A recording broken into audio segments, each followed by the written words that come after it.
Magandang araw sa atin lahat. Muli na naman tayo nagbabalik upang pag-usapan at talakayin itong mga kaganapan sa ating bansa, especially sa ating gobyerno na napakagulo ngayon. Nakikita natin sa social media, nagkalat yung panawagang flood control. Dito naman tayo dadako kay NBI Director. Dahil nga, isa raw sa mga kakasuhan niya ay si Congressman Leviste. Dahil kasabwat raw ito sa honey trap ng character assassination kay Secretary Ralph Recto, 'di ba? So, isa rin si Congressman Jing Paras na makakasuhan, pati yung yung attorney ni Saldico, madadawit din daw. Yan ang mga pag-uusapan natin at isa pa sa pag-uusapan natin is yung pagkakaso rin ni Ombudsman Boying Remulla kay Congressman Leviste. Totoo ba talaga na may kasalanan si Congressman Leviste? Kasi alam nyo siniyasat kong mabuti itong mga naging pahayag nila at nakakita tayo ng mga butas, inconsistent na mga pahayag nila. 'Di ba? Ngayon, ito ang ipaliliwanag natin sa taong bayan kasi hindi nila ipinaliliwanag yung mainstream media, hindi nila ipinaliliwanag o ikinukumpara sa mga naunang pahayag, 'di ba? Kasi minsan kailangan ipaliwanag sa taong bayan para mas lalong maunawaan. Hindi yung basta nanonood lang tayo ng balita. So, 'yun ang gagawin natin ngayon. Aaralin natin mabuti kasi sa base sa pag-a-assess ko, may lihim dito. Hindi to basta pagkakaso lang. Ano talaga to? Dahil kumakalaban sila, isa sila sa maaaring ipakulong ng gobyerno ngayon. So, umpisahan natin sa naging pahayag ni Director Matibag. Ayan. Well, ganito po yun, actually, na-branch siya na honey trap, but just to set the record straight, ganito po yan. Kaya yung parang huling post ni Kong Leandro bago siya umalis, sabi niya, inamin ko raw na may mix-up. O yun bakit ba sinabi ni Congressman Leviste na merong mix-up? Ibig sabihin, napansin rin ni Congressman Leviste, di ba? Ang sinasabi ko na mix-up, there are nag-cover na, I don't blame the media who covered it, na ang akala, yung 5 babae na rescue namin based doon sa entrapment operation and rescue operation, akala nila ipapain kay ES Recto. O yun, di ba? Ang sabi ni Director Matibag, akala raw na mainstream media na nag-cover yung 5 babae ipapain kay Secretary Ralph Recto, Executive Secretary. Alam mo, dyan pa lang meron ng mix-up talaga kung tawagin. Ano yun? Ano ibig sabihin ng mix-up? Kumbaga, inililihis na agad nila yung totoong pangyayari. Binabago na nila sa isipan ng tao. Paano ko nasabi? Ang media, bago yan mag-cover ng ganyang mga legitimate operation ng government, halimbawa government agent like NBI o mga kapulisan, meron yang nangyayari na briefing. Siyempre, sasama media, sagot mo yan. Sagot mo safety, sagot mo information. Kailangan totoo yung sinasabi nila sa taong bayan. So, ngayon, pag briefing yan, sasabihin kung saan ang operation, kung bakit ino-operate, di ba? Kasi, pag nagkamali yan, papalpak ang departamento. Kaya kailangan kung ano ang operation nyo, yun ang sasabihin kung bakit ino-operate, 'di ba? So sa madalit salita, na briefing ng maayos ang mainstream media. So, napansin rin ni Congressman Leviste na in the end of the day, nung natapos na yung event na yon, eto na, nag-umpisa na ang kwento. Dinidebunk na ni Director Matibag itong naging coverage ng media outlet. Sabi niya dito, hindi raw iaalay yung 5 babae kay Secretary Ralph Recto. So, hindi kasalanan ng media yon. Kasi ang briefing sa kanya ng mga agent mo, yung 5 babae iaalay kay Secretary Ralph Recto. Ngayon, binabago nyo na yung kwento. Kasi hindi naging efektibo yung style Yung argumento hindi naging efektibo. Kaya, hanggat kayang habulin, hahabulin nila. Kasi hanggat mainit pa 'di ba? Hahabulin nila. Yun ngayon ang ginagawa nila. The story is, nahuli yung, gamitin natin yung alias Ken, yun na yung ginamit ng media. Si alias Ken, ito yung talent manager na nahuli. Nag-umpisa na yung kwento. Pakinggan yung mabuti. Na may dalang 5 kababaihan sa entrapment and rescue operation. Itong talent manager na to is nasa radar na ng NBI NCR for a long time, na ang trabaho nga is nagdadala ng mga kababaihan for prostitution. Hindi lang, pati lalaki. at ang mga customer niya, base dun sa listahan sa telepono niya, medyo malalaking tao. So, nung unang initial na lumabas yung balita, ang akala nung ibang nag-cover is yung 5 na yon ipapain kay E.S. Ralph Recto. But Kasi alam mo, hindi kami naniniwala na hindi briefing ang media. Kasi sagot nyo yan eh. Kinakausap nyo yan. Kasi ba mamaya mag-report yan ng mali. O, edi papalpak ang departamento nyo. 'Di ba? Yun ang pinakaiiwasan ng lahat ng departamento. Kasi hindi naman maapektuhan ng media eh. Ang department ang malalagay sa alanganin. Kaya napaka-imposibleng hindi yan briefing. Ngayon dinidebunk nyo. Ibig sabihin, may ginagawa talaga kayo dyan. Hindi kami nagbibintang. Pero nagkakaroon ng confusion sa isipan ng tao. 'Di ba? Hindi namin kayo pinagbibintang na may ginagawa kayo. Kasi sa ginagawa nyo ngayon, nako-confuse kami. Dahil hindi kami maniniwalang hindi briefing yung media na yan. Tapos ngayon, babaguhin nyo. So, parang ang nangyayari, hindi umayon kasi yung una nyong strategy. Parang ganun lang ang naiisip namin. Kaya ngayon, babaguhin nyo yung kwento. 'Di ba? hindi po, ang nangyari doon, they were rescued on a separate entrapment operation kung saan may pag-uusap, pinadala yung video, pinadala yung pictures ng mga babae nang ang kausap na hindi niya alam ay ang NBI operative na ng NCR. So nung nasa loob na sila ng kwarto ng hotel, 5-star hotel, at inabot na yung mark money na bilang bayad dun sa transaksyon, pagkatanggap niya ng pera, naka-body worn cameras naman po lahat ng operatives namin nun, in-inform na siya na he is being arrested for human trafficking dun sa dala-dala niyang babae at nirescue na yung babae. Joint operation po ito ng DSWD. Ganun po kami mag-operate sa NBI pagka human trafficking. At in-interview na, nung ini-interview na, tumatanggi pa rin itong si alias Ken na tumanggap siya ng pera o may human trafficking. And during the course of the interview, nung naiipit na, biglang lumabas na yung istorya na may ang eksaktong words, meron po ba itong kinalaman doon sa plano naming character assassination kay Senator Ralph Recto?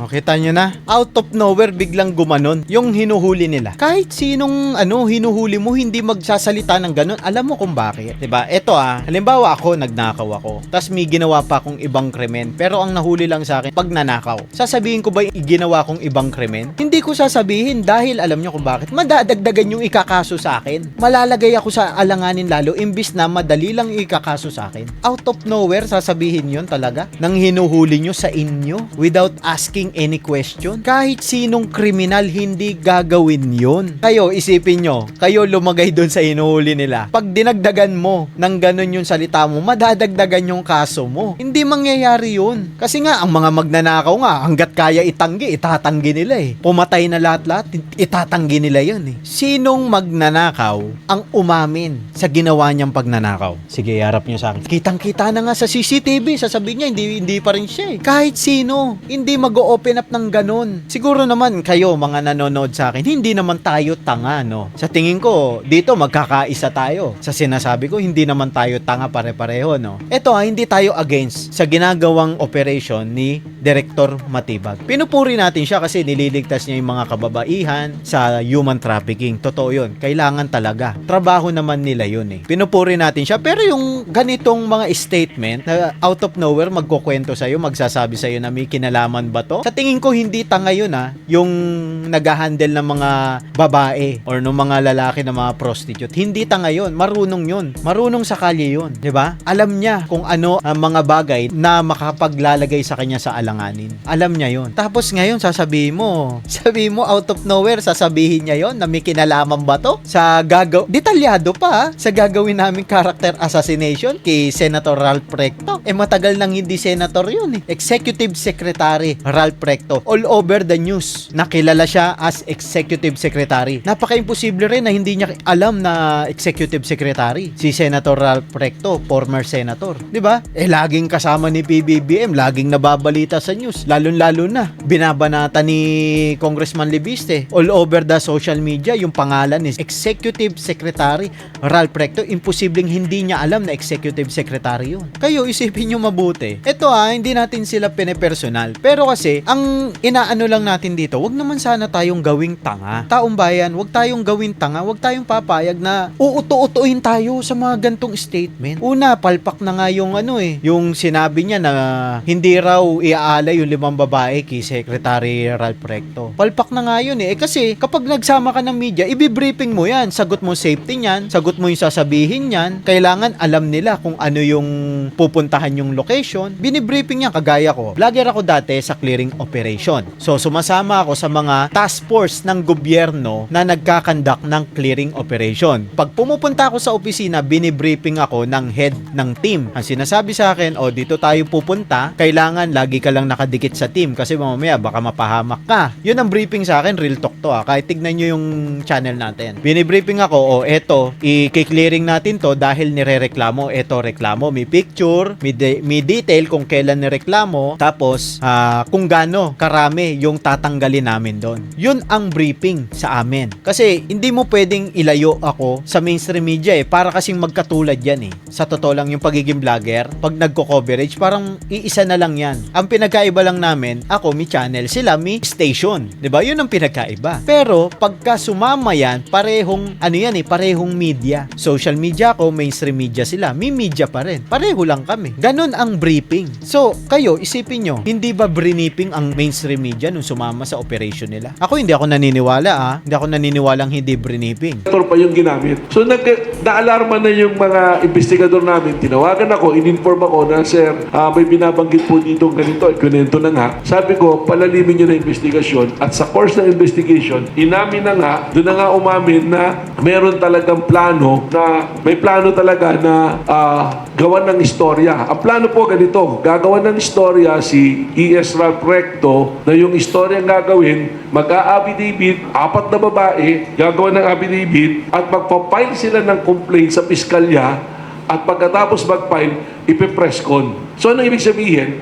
Gagawan lang talaga ng istorya na paninira. Alam mo nakakapagtaka lang na nung nasa kote nila itong nahuli nila na nag-human trafficking, nag-handle ng mga prostitute, is detalyado agad yung sinabi. Di ba? Detalyado. May gantong oras, may gantong date, eto po gagawin namin. Parang nakipag-cooperate agad ng walang kahirap-hirap. Alimbawa, ako yung nahuli nila. Parang hindi ako nag-isip na baka malagay ako sa alanganin, baka mamaya mapatunayan na hindi totoo yung sinasabi ko. Parang hindi nag-isip, parang auto-talk lang. Kasi kung ganyan yung mga naging statement na hindi kayo nahirapan na kunin yung informasyon, hindi ba kahina-hinala yan na ang kinakarakter assassination talaga is si Congressman Libiste at si Congressman Jing Paras? Kasi sobrang detalyado, hindi kayo nahirapan kunin yung information, hindi kayo nahirapan pigain. Kusa siya nag-open out of nowhere na hindi nyo naman tinatanong. Kasi kung ako yun, hindi ko sasabihin dahil mapapahamak ako lalo. Madadagdagan yung kaso ko. Ma-hot seats ako sa media. 'Di ba? Maapekto ang pamilya ko. Makukulong muna ako. Hindi ko alam kung anong mangyayari sa akin sa kulungan. Lalo na ngayon ito yung sitwasyon ngayon na sobrang hirap ng posisyon. Kapag ka ikaw ay kagaya niya, nahuli ka ng government, tapos kinalaban mo yung kalaban nila, kumampi ka, so damay ka na. So mahirap yung ganung posisyon para sa akin. Hindi ako lalagay sa posisyon na ganun. Kasi hanggat maaari bilang tao isipin ko yung safety ko, yung sarili kong pakinabang. Kasi hindi talaga kapanipaniwala yan. Para sirain lang yung pagkatao ni Executive Secretary. Out of nowhere, concern siya kay Executive Secretary Ralph Recto, itong nahuli nila na nag-handle ng mga babae. At ang involved dito, binanggit na nga si Congressman Jing Paras na siya yung nag-gather ng nung usapan na ito. May 26 pa nagsimula, nagkaroon ng meeting July 11, 15 at 26. At ang nagbanggit ng pangalan ni Congressman Libiste ay si Jing Paras na siya ang magpipinas ng gasos. At meron ng kasamang 4 na abogado na naghahanda nung affidavit supposed to be nung 4 na babae. So yun po yung nangyari dyan.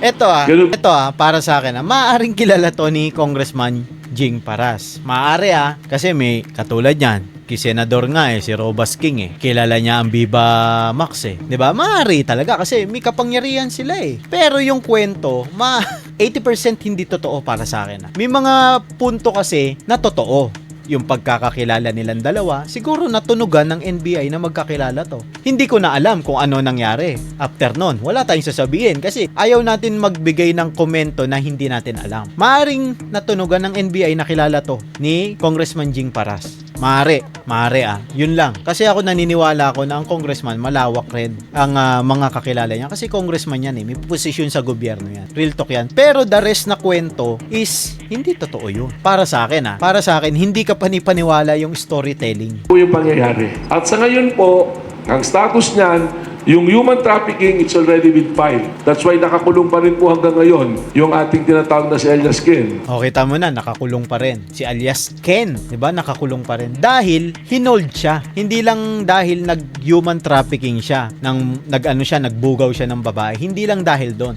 Dahil meron pa ring information na nakalap sa kanya kagaya ng sinasabi ni Director Matibag. So sa tingin mo ako gagawin ko ba 'yon? Kung ako yung nasa kalagayan ni alias King, hindi ko gagawin 'yon. Kasi madadagdagan nga yung kaso ko. Magiging witness pa ako sa pangyayari na wala naman talaga akong pakialam. 'Di ba? Out of nowhere lulutang ako diyan, makikialam ako diyan, makikigulo ako diyan, sasabihin ko, "Oy, sali ako diyan." Ganon. Hindi ko gagawin yung kahit sinong tao, hindi gagawin 'yun. Yun naman po sa kaso po nila Kong Jing Paras at Kong Libiste sa ating iniimbestigahan doon sa issue na yan, dapat po dumalo sila nung Thursday, hindi po dumalo, nagpadala ng abogado, may sulat, at pinatawag na lang po ulit natin sila sa 11. At yesterday, yung 4 na abogado po na na-identify na involved dito sa scheme na to, sa plano na to, ay amin na pong pinasampina to appear on us on Friday. Huwag niyong kakalimutan na si Congressman Libiste ay tuwirang kinukundina ang posisyon ng gobyerno ngayon. Dahil nga sa talamak na nakawan na ibinubulgar niya base sa kanya kasi pinanonood natin si Congressman Libiste. So, huwag niyong kakalimutan yon na merong atraso yan sa gobyerno dahil nga binabanatan niya. Yun ang pinaka-atraso niya, binabanatan niya. Ang gobyerno ngayon na nakaupo. Lalong-lalo na si Executive Secretary Ralph Recto. Naging vocal naman si Congressman Libiste diyan. At napapanood natin sa social media, 'di ba? Hindi natin sinasabi na ito na yung gante ni Executive Secretary Ralph Recto. Yun ang bahalang umintindi. Identified na po namin yung mga lawyers at we have the testimony at meron po tayo iba pang mga ebidensya. Yun po yun. So malalaman po natin by next week. Ako po, hindi ko lang muna sila I'm giving... Ito lang isa lang sa comment ko Meron daw mga iba pang ebidensya. So hindi pa tapos ang investigation. Pero bakit nagbibigay na kayo ng conclusion? So hindi ba yan character assassination? Kasi hindi pa tapos ang investigation Kumbaga hindi pa malinaw ang lahat. Iniimbitahan nyo pa lang sila. Pero para sa inyo, buo na ang kwento. Totoo na ang mga pinagsasabi. Hindi ba yan unfair sa mga binabanggit nyong congressman, kagaya ni Congressman Libiste, kagaya ni Congressman Jing Paras, kagaya nung attorney ni Saldico, kagaya nung 4 na abogado na iimbitahan nyo? Hindi ba yan unfair? 'Di ba? Kasi nirerespeto naman ng taong bayan Kami, nirerespeto namin yung operation nyo. Kasi kung yun ang makabubuti sa taong bayan sa mga tao na nalalagay sa alanganin katulad ng mga ibinubugaw, susuportahan namin kayo dyan kasi inililigtas nyo sila Pero, ang question ng taong bayan rito is hindi ba yan character assassination yung ginagawa nyo? Na meron na kayo agad conclusion pero hindi pa tapos ang investigation. Taong bayan, kayo nang bahala. The opportunity, ang question ko kay Kong Jing Paras, number 1, at kilala nyo naman lahat si Kong Jing Paras, maaaring napapanood niya to. At alam naman natin, napakatapang niya. Laging bira ng bira, pati itong katabi mo nga, binibira nun palagi. So, bakit yan? Very ma'am siya, very quiet. Siyempre, hindi yan magko-comment. Ine-express niya yung rights niya 'di ba? Abogado na niya ang sasagot diyan kasi alam niyo kung bakit hindi nagko-comment. Pati si Congressman Libiste, hindi yun ang proper way. Kinakasuhan ka, sagutin mo sa batas. Yun ang proper way. Sagutin mo sa korte. Kasi walang sense kung sasagutin mo sa mainstream media 'di ba? Walang sense. Ang sasabihin lang sa'yo, defensive ka. 'Di ba? Para sa akin yun ang interpretasyon ko sa ganong mga bagay. Para sa akin. Hindi talaga magko-comment yan. Professional yung mga yan Abogado niya bahala sa'yo. Haharap yan sa korte. Kasi 'di ba? Kaya nga kayo nagkakandak ng investigation bakit mo papasagutin sa mainstream media? 'Di ba? Ganun ka simple. So ito lang tanong ko, can you deny categorically na hindi mo nakausap tong Alias Ken? At wala kayong planong gawin ganon? Yun lang yung tanong ko, kahit di na siya dumalo. Kahit sa social media na rin lang sagutin. At ang tanong ko, sa kanya at kay Kong So, dito sa sinabi ni Director Matibag, with all due respect, napaka-unprofessional nung gantong way ng paghingi ng kasagutan. Kasi, kung gusto mong sagutin ka sa social media, hindi ka na nag-imbestiga. Huwag na kayong mag-imbestiga. Huwag nyo na paila ng kaso. Napaka-unprofessional nung gantong way. Kasi kung talagang totoo yung sinasabi nyo, gusto ko magkita tayo sa korte. Sagutin mo lahat yan sa korte.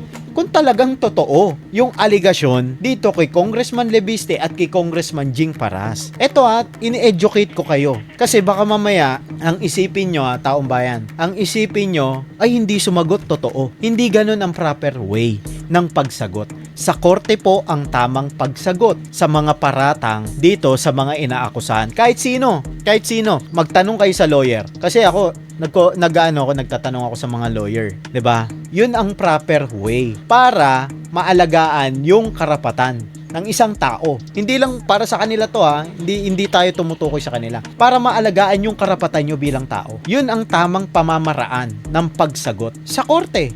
Kung Libiste, categorically, can you deny na nag-usap kayo at nagplano ng ganito? Kasi hindi lang naman hindi ko kasama yan, hindi ko kilala yan. Hindi lang yun ang sagot sa tanong mo, Director Matibag, with all due respect. Respeto ka namin kasi, syempre, ginagampanan mo lang yung trabaho mo 'di ba? Ginagampanan mo yung trabaho mo, pero hindi lang kasi yun ang sagot sa iyong mga tanong. Dahil mabigat ang iyong paratang, hindi lang yes or no ang sagot diyan. May kasamang dokumento ang sagot sa iyong mga tanong. So, dediretso tayo dito sa isa niya pang pahayag. Ayan, medyo mahaba yung tinalakay natin, no? Talagang gusto nating ipaliwanag sa taong bayan para hindi maliligaw. Ito yung attorney ni Saldico na dawit rin sa nangyari nga ditong honey trap. Kina Batangas Representative Leandro Leviste at dating Congressman Jing Paras sa umano'y honey trap plot laban sa matataas na opisyal ng gobyerno. Sangkot din daw ang abogado ni Zaldico sa plano. Kasing lakas ni Superman kung ilarawan ni NBI Director Melvin Matibag ang Yun naman pala kasing lakas ni Superman. Pero bakit kailangan mo pang sabihin sa mainstream media? Kailangan mo pang i-character assassination yung dalawang congressman. Kapag napatunayan mo na, pring-pri ka na ipaalam sa taong bayan kung ano yung ginawa nila. 'Di ba? Yun lang yun. Ganun kasi. ebidensya sa alleged honey trap plot sa ilang matataas na opisyal. Sa On Point ng Bilyonaryo News Channel, kinwento ni Matibag kung paano nila nadiskubre ang umano'y plano ni former Congressman Jing Paras at arestadong talent manager na si Alias Ken. Well, it's supposed to be an ordinary entrapment of human trafficking. So alias Ken, nasa radar na siya ng NBI NCR namin. So nung naipit na siya, suddenly yung isang babae tsaka siya, biglang Maaring yung record nito kasi sabi ni Director Matibag, may record na raw to sa NBI. So siniyasat nilang mabuti yung record nito para sa akin. ang salita na is, baka may kinalaman to dun sa balak namin kay Senator Ralph Recto. Kinumpirma rin ni Paras ang ulat ng politiko na sangkot umano sa plot ang law firm ng abogado ni Zaldico na si Attorney Rui Rondain. We've sent the subpoena and the subpoena was sent to their office. Ayon kay Matibag, nakipagkita mismo si Rondain kina Paras alias Ken at ilang mga babae para gumawa ng peking affidavit. Parang may mali dun sa sinabi ng Bilyonaryo News na kinumpirma ni Paras ang pagkakasangkot ng attorney ni Saldico. Parang mali yata yun. Baka si Matibag ang tinutukoy niya. 'Di ba? Kagaya niyan, may error. Ano isipin ng taong bayan? Umuo na agad si Congressman Jing Paras, 'di ba? Na yun ang plano nila. Hindi gagawin ng isang congressman yun. Kasama rin daw sa pagtitipon ang law firm partner ni Rondain at dalawang associate. Naganap umano ang kanilang mga meeting noong July 11, 15 at 26. Ang kwento nito ni alias Ken, May 26, nag-text sa kanya si former Congressman Jing Paras para mag-meeting sila na merong ipapatrabaho. When I say na document, I will tell you now, meron kaming copy ng CCTVs. Okay? Ito noong July 11. Ikaw unang nakarinig na. Opo, okay. Dala yung affidavit, yun yung kwento sa amin, at yun yung sabing, ando doon, kung ano-anong allegation, nagda-drugs, tapos kung ano-anong sexual na Favors ang ginagawa, Maraming kwento.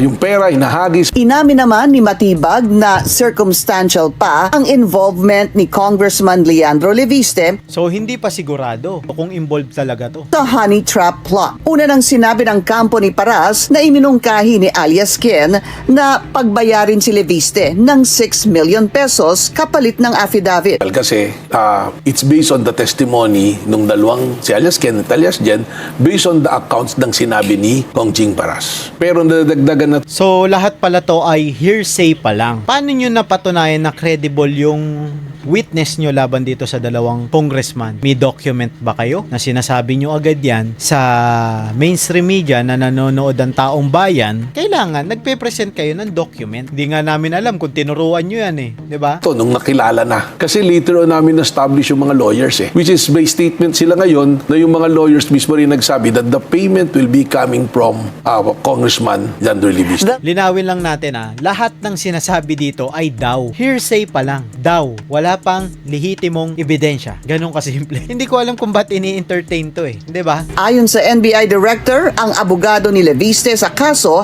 ay associate sa kumpanya ni Ronda Inn. Dagdag So punta na tayo dito sa naging pahayag ng abogado ni Congressman Leviste. Ayan, tayo. Matindi rin ang mga binitawan salita nito para sagutin si Director Matibag. Ayan, tignan natin, panoorin natin. So, hindi pala totoo na Superman ang ebidensya nila. Parang putete. Bakit? Binasa ko talaga lahat. Walang nakalagay doon na to prove kahit konting ebidensya na may human trafficking. O, kita mo na? Kasi kung sinasabi mong Superman ang ebidensya mo, hindi mo sasabihin yon. Ang sasabihin mo, magkita na lang tayo sa korte. Diba? Doon ka sa korte magpaliwanag kasi sinisigurado ko sa'yo makukulong ka. Yun ang tamang statement sa korte. Diba? Kasi alam mo, ang ginagawa nila, tinitake advantage nila yung kaalaman ng mga Pilipino. Paano ko nasabi? Hindi naman tayo marunong lahat sa batas. 'Di ba? Mga kababayan natin. Yung iba nating kababayan diyan, hindi naman nakapag-aral talaga. Ang inuna yung kahirapan ng buhay, makaahon, makapaghanap buhay agad, makatulong sa magulang. So madaling utuin yung iba nating mga kababayan. Na okay naman, nag-submit kami ng affidavit ni Kong Jing Paras. But bago kami nag-submit with, of course, the attorney Freddy Topacio, binasa namin yung mga affidavit ni alias Ken. Yung first affidavit, yung second affidavit, yung mga attachment. So, hindi pala totoo na Superman ang ebidensya nila. Parang putete. Bakit? Binasa ko talaga lahat. Walang nakalagay doon na to prove kahit konting ebidensya na may human trafficking. Walang ganun. So, yung mga attachment galing lang sa isang website. Kaya para sa akin maging mapagsiyasat tayo. Huwag tayo agad maniniwala sa mga news. 'Di ba? Alam naman natin ngayon na maraming fake news. 'Di ba? Sasabihin nila, hindi, super kami sa ebidensya, napatunayan na namin kagaya ni Luistro, 'di ba? Hindi kami nilamon ng buhay. Pero hanggang ngayon, hindi nila mapatunayan na may ginawang kalokohan si BP Sara, na nagnakaw sa taong bayan si BP Sara. Wala pa rin silang ebidensya hanggang ngayon. Katunayan niya na si Senator Erwin Tulfo, Rapi Tulfo, Ping Lacson, kakampi nila yun Ito singit ko lang, kakampi nila yun. Pero sinabihan yung witness nila na palpak at incompetent na wag kayo magpipresenta ng ganyan. So ano ibig sabihin nun? 'Di ba? So, wala nga picture sila or video na nag-meeting yung mga babae kasama yung kliyente natin. Oh, 'di ba? Tandaan nyo, kapag nanonood kayo sa social media, lagi kayong maging mapagsiyasat. Maghanap kayo ng mga ebidensya kung totoo ba talaga yung sinasabi ng mga taong yan. Walang ganun. So, na may CCTV doon sa labas na nung lumabas sila at pumasok sa isang restaurant sa Quezon City. Yun lang. So, binasa natin isa-isa yung affidavit ni alias Ken. Wala ding nakalagay. Parang more on statement niya laban sa aking kliyente. Kliyente naman natin, may statement naman laban sa kanya. So, yun talaga ang nangyari. Attorney, ano palang ibig sabihin in particular? Baka, attorney, ang gustong sabihin ni Director Matibag, Superman na botete yung ebidensya nila. Kaya, bago pelikula. I don't know kung anong motive nila kasi baka inunahan nila yung planong ipalabas yung statement ng mga babae. So, hindi pa lang lumabas, sinira nila ang statement. Ginawa nila na isang tanim pokpok or may planong paninira. But actually, possibly may totoong nangyari in 2025. Yun Ayun, meron palang totoong pangyayari, 'di ba? So pumatol sa prostitute. 'Yun ang sabi diyan may nangyari daw noong 2025. So aalamin natin 'yon sa susunod kung ano yung nangyari. Mukhang kaabang-abang to ayon sa mga babae. Nahilot sila, sir. Posible nahilot. Naiba na kasi ang kwento eh. Yung kwento nung nag-meeting sila, ilabas nilang statement, but ngayon, naiba ng kwento. Naiba na, parang may plano ng paninira na hindi naman talaga yun ang plano. Kung hindi, ang plano talaga is gagawa ng statement yung nangyari sa 2025. Ayun. So meron palang inililihim talaga itong si Executive Secretary. Base dito sa naging pahayag ng attorney ni Congressman Jing Paras. So alamin natin yan sa susunod kasi hindi pwedeng makakalusot sa atin yan. 'Di ba? Kailangan malaman ng taong bayan yan kung ano yan, 'di ba? So ngayon, natunugan agad ito ng kampo. Para sa akin ito understanding ko diyan, ito analyze ko diyan. Natunugan nila agad yung mga posibleng mangyari para hindi masira itong si Executive Secretary Ralph Recto. Ang ginawa nila, hinuli na nila. 'Di ba? Yun ang analyze ko diyan ang pagkakaunawa ko sa pagsasalita ng attorney ni Congressman Jing Paras at sa paghahambing ko doon sa naging statement ni Director Matibag. So panoorin natin to. Oo, ang akin lang, hindi ko maintindihan kung bakit itong direktor natin na hindi pa tapos ang investigasyon, may conclusion na. Oh, 'di ba? Kasi kapag nagkakandak ka ng investigation, tapusin mo muna yung yung pag-iimbestiga bago ka magbigay ng conclusion. Kasi 'di ba, unfair 'yun. 'Yun ang tinatawag natin character assassination. Literally, real talk 'yan. So, lumalabas, hindi lang siya direktor, producer, scriptwriter, at may storya na Sana hindi ganoon because trial by publicity is Tama. anathema to due process and orderly administration of justice. But of course, alam naman natin kung i-weaponize mo yung iyong bureau para iharas yung mga kritiko ng gobyerno. Alam naman natin si Congressman Jing Paras ay isa sa mga foremost critics ng Marcos administration at founder ng Kampilan. Siyempre, bendalo na naman tayo. Ganyan naman lagi di ba? Hindi naman ito ang first time Tatak na talaga yung bendalo ni Erwin Tulfo no? Mike Defensor, doon sa 18 Marine. So, hindi na tayo nagtataka kay Director Matibag. That's why I'm offering him a job sa Buracho Films na scriptwriter. Magaling pala siyang gumawa ng fiction He might consider it after his stint at the NBI.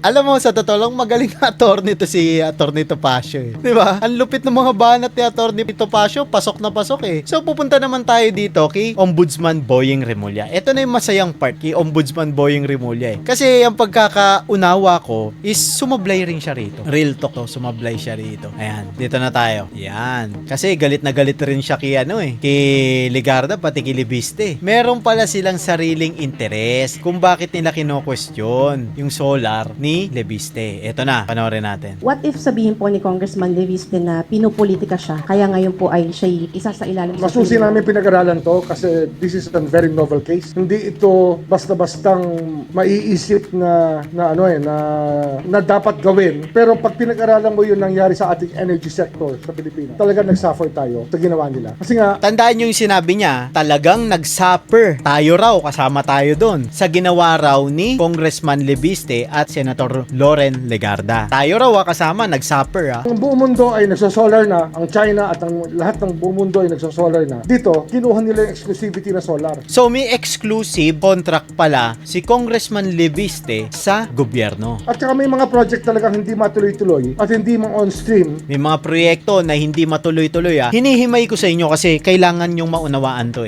May mga proyekto na hindi matuloy-tuloy. Hindi magamit dahil pinipigilan sila ng Department of Energy dahil merong exclusive contract. Yon, may exclusive contract. Ayan. Teka, sino ba yung mga nagpo-propose ng proyekto na hindi matuloy-tuloy? Sasabihin niya yan dyan Nangyari yan sa lalawigan ng Cavite. Oh, sa Cavite, sino ba ang tao doon? Di ba sila magkapatid? Nangyari daw yan sa lalawigan ng Cavite. So may intention sila na magtayo rin ng solar. Kaso nga, balakid sa kanilang mga intention itong negosyo ni Congressman Lebiste. So yun naman pala ang purpose. Di ba? Para sa akin kasi, yun ang understanding ko. Para sa akin yun. 'Di ba? Hindi sila, kumbaga, ayaw nila makipag-partner kay Congressman Lebiste. Gusto nila may sarili sila. 'Di ba? Kaya nga sabi niya, nag-suffer tayong lahat. So, hindi kami nag-suffer kasi nakameral ko kami lahat. Pati yung mga nasa probinsya. May sarili silang line ng kuryente, hindi naman naka-solar. So, sino ba ang magso-solar? Kayo lang pala ang nag-suffer. Nagkaroon kami ng isang 80-hectare solar field. Oh. 40 ba? 40 to 80 hectares sa loob ng EPSA na hindi nabigay ng feed-in tariff na FIT dahil may exclusive na ang mga itong exclusive franchise na dapat dumaan ka sa kanila para makagamit ka ng solar. Walang pinagkaiba yan sa Meralco eh. Dapat dadaan ka sa Meralco para makagamit ka ng kuryente. Yun ang nakuwang pribilehiyo ni Congressman Lebiste na gusto nilang alisin. Kasi alam nyo kung bakit? Eh sila nakaupo ngayon eh. Isipin nyo yun, para makagamit ka ng araw, magpapaalam ka sa kanila. Hindi niya matanggap yon. Ganun lang kasimple. Eh ano magagawa natin kung nakuha niya yung kontrata sa gobyerno? Lihiti mo naman yung kanyang kanyang negosyo. Nauna siya sa inyo eh. Natural makukuha niya yung exclusive. Exclusive contract. Siya ang nauna eh. O ngayon, para matanggal sa kanya yon, kakasuhan nyo. Parang ganun ang lumalabas. Ombudsman, meron po tayong timeline for the filing of cases po. Na, ito na. Napirmahan ko na yung information.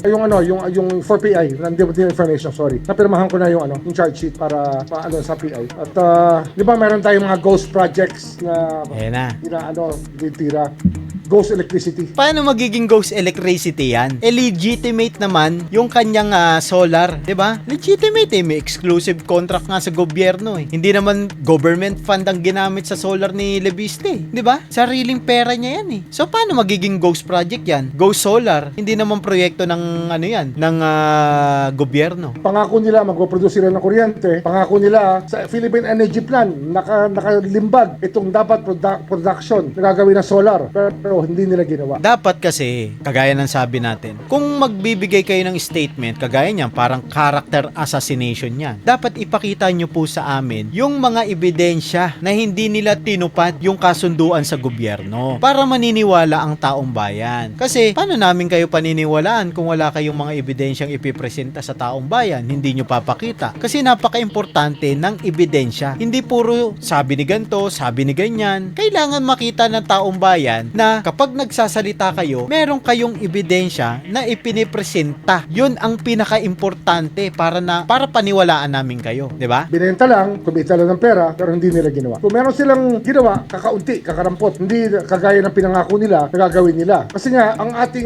yung ating energy mix, yung ating energy projections, especially Department of Energy, it relies on projections on how much power we will need as Ang problema kasi dito, ito tatapatin ko kayo. Halimbawa, si Congressman Lebiste mag-e-expand. So, kagaya niyan, meron kayo dyan sa Cavite. Kapag kinausap niya kayo, papayag ba kayo? Siyempre hindi. May sarili nga kayo eh. Kaya doon nyo nasabi na yung pangako ni Congressman Lebiste dito sa gobyerno na mapuproduce niya, hindi niya ginawa. Kasi isa sa part na yun na tumanggi kayo. Hindi sila, tumanggi kayo yung mga merong solar na proyekto na magpa-under sa kumpanya ni Congressman Lebiste. 'Di ba? Hindi talaga magagawa yan. Pero kung titignan natin, legitimate yung negosyo ni Congressman Lebiste kasi nga nakuha niya yung exclusive exclusive contract. Ibig sabihin, nauna siya sa inyo kaya meron siyang exclusive contract. Hindi yun big deal eh. Siya ang nauna eh. Ano magagawa nyo? Siya ang una nakaisip, di ba? country. So, ang mix dyan, meron dyan na generated ng thermal plants, natural gas plants, diesel plants, coal plants, kasama solar. Yung solar hindi dumating. So, kaya ang taas-taas ng presyo ng kuryente natin, isang dahilan yan. Yung solar pa nasisi sa pagtaas ng kuryente. Of course, dito sa Manila, ibang usapan naman yung taas ng presyo ng kuryente. Kagaya na sabi ng Pangulo, itong systems loss ay isang dahilan kung ba't mataas ang kuryente natin. Pero itong solar na to na dapat pinroduce at in-accomplish ni Leviste sa kanyang pagkakuha ng prangkisa ay hindi, naging ghost electricity. Kuryenteng hindi talaga kuryente. Nakuryente lang tayo, ika nga. Ebidensya ang kailangan ng taong bayan. Kasi ang problema dyan, kapag hindi kayo nag-present ng ebidensya na hindi talaga nagbigay ng sapat na kuryente yung proyekto or yung negosyo ni Congressman Libiste, doon mapapatunayan ng taong bayan sa ebidensya. Pero hanggat walang pinipresentang mga documents ng proper investigation, hindi pa natatapos, nagbibigay agad kayo ng conclusion, ang lumalabas diyan character assassination para sa amin, 'di ba? Hindi kami against sa ombudsman, si Boying Remulla. Hindi trabaho nila yan Pero ang trabaho rin nila, i-inform ng maayos ang taong bayan. Ipakita kung meron talagang ebidensya na ganyan na ginagawa si Congressman Libiste para malaman ng taong bayan na totoo yung sinasabi nyo diyan, 'di ba? Nagbibigay kayo ng pahayag sa sa mainstream media, pero hindi naman kayo nagpe-present ng mga ebidensya. Hindi sapat 'yun. Hindi sapat na i-voice out nyo lang. Kagaya niyan, hindi nagko-comment masyado si Congressman Libiste. Paano niya mapagtatanggol yung sarili niya? Ano isipin ng taong bayan sa kanya? Totoo yung sinasabi nyo? Eric from Inquirer po. Just to clarify, yung plunder and graft po, both Legarda po and Libiste. Yes, both. Then, so may amount po ba tayo? How much amount yung involved dun po sa mga cost? 10 billion. 10 billion. Thank you po. 10 billion. Pero bukod pa yan sa projected na damage talaga sa atin. Hindi, yung 10 billion, yun lang yung sa contract lang yan no? Pero yung nawala sa atin ay hundreds of billions. Yun sa kanila, yung nawala sa kanila kasi hindi sila makapag prangkisa dahil nga Congressman Libiste yung exclusive contract Sa kanila yon, nawala sa kanila, sa atin hindi. And so puntahan pa natin yung isang naging pahayag niya. The order for a preliminary investigation of plunder and graft complaints against Philippine Senator Loren Legarda and her son, Batangas Representative Leandro Leviste. The ombudsman is probing allegations they conspired with then Energy Chief Alfonso Cusi to corner solar energy contracts that were never developed. Deniza Fernandez has tonight's top story. The alleged At magbenta ng solar energy. Kita mo, masakit sa kalooban niya yun kasi hindi nila nakuha yung kontrata sa gobyerno dahil naunahan sila ni Congressman Libiste Na talagang taliwas naman sa batas ng Diyos. Kita mo, naging makadiyos pa bandang huli. Ang araw para sa lahat ng tao, sila naging makadiyos pa no?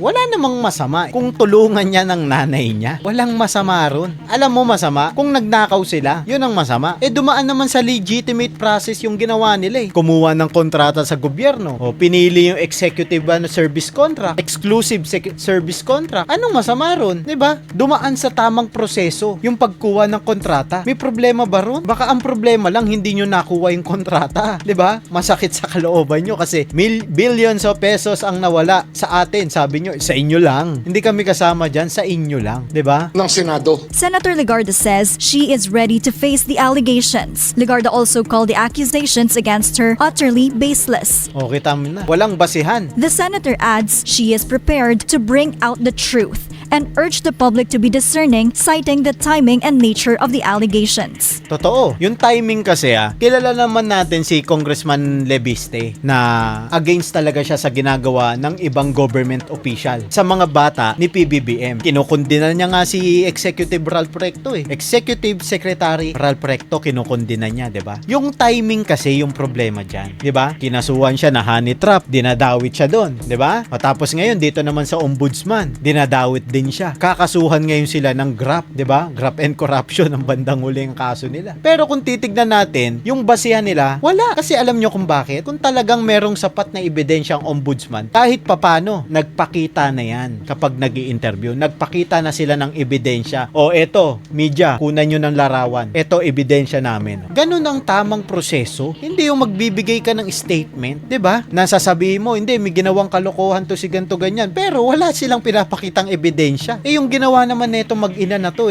kontrata sa gobyerno, lehitimong kontrata, exclusive service contract, 'di ba? So nakakuha silang kontrata, ibig sabihin dumaan sa tamang proseso. Talagang merong nagawa si Congressman Libiste. Hindi mo kailangan sabihin 'yan. Kailangan mo patotohanan, 'di ba? Kailangan mong patotohanan, may kalakip na ebidensya. Pumunta tayo dito sa isa niyang pahayag na pinagbabantaan si Congressman Libiste at si Senator Loren Legarda. Ayan, pinagbabantaan niya Kasi nga lumabas ng bansa, 'di ba? Etong sagot ni Ombudsman Boying Remulla. Ombudsman, magandang hapon po. Grant Hilario from Pombo Radio. Sir, on other cases po, kumusta po yung investigation sa kaso naman doon sa energy kay Congressman Leviste and Senator Legarda? Tuloy-tuloy. tuloy-tuloy yung investigation namin. How about sir, napabalita po na kinumpirma ng NBI na nakaalis na po si Senador Legarda at si Representative Libiste. Yung ba? Ayun na, sabi niya, tuloy-tuloy yung investigasyon nila, di ba? Pero dapat hindi nila inaakusahan na meron na agad ginawang mali yung tao. Especially si Congressman Libiste at Senador Loren Legarda, di ba? Kasi dapat patunayan nyo muna na meron silang ginawang mali. Yun ang pinaka-importante. Ipakita nyo sa taong bayan na meron silang nagawang mali. Pero ngayon nag-iimbestiga pa lang kayo. Meron na agad kayong conclusion. Tatakasan talaga nila? I don't think tatakas sila. Babalik yun. Babalik yan. Naniniwala kami, babalik. Thank you, sir. Baka gusto nilang umuwi na nakaposas pag hindi sila bumalik, di ba? Okay, tama na. Poposasan yung mag-ina sa abroad. Iuuwi dito sa Pilipinas. Desperate move to para sa akin ha. Desperate move. Kung talagang merong ginawang kasalanan tong mga to, kasuhan nyo na agad. Kung malinaw na merong kayong ebidensya, kasuhan nyo na agad. Hindi yung sisiraan yung character assassination ng dating niya sa taong bayan eh. 'Di ba? Patunayan nyo na merong ginawa itong mga taong to na kalabag-labag sa batas. Maraming salamat nga pala sa lahat ng tumututok at patuloy na sumusuporta sa atin. Huwag niyo po sana kalimutan mag-subscribe, like and share, and please click the notification bell button para palagi kayong updated sa lahat ng ating uploads. Magkita-kita po tayo next video. Hanggang dito na lang. Bye-bye.